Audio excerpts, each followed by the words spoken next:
Неблагодарно е од една страна да се зборува дека ако растат платите ќе расте инфлацијата, од друга една по една да се зголемуваат функционерските, велат од ССМ.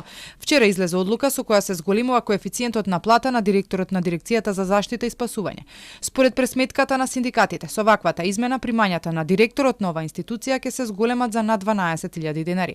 Уште еднаш потенцира дека државата не го почитува општиот колективен договор со кој примањата на вработените во јавниот сектор од март требаше да се зголемат за 12,6%, а функционерските, иако не се поместуваат, може би минимално, но повторно растат со растот на просечната, па поради тоа ССМ вела дека не може да се зборува дека работничките плати се причина за инфлација. Може би до крајот на годината уште 5 пати ќе ги усогласат функционерите платите, меѓутоа изгледа ние ќе чекаме следен ЕСС 2 март за да се зголеми повторно само минималната плата. Безобразно е да зголемувате плата на функционери, директори, оние што се на државен буџет.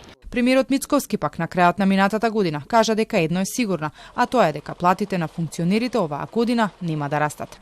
Од синдикатот причината за повисоката инфлација лоцираат исклучиво во сивата економија.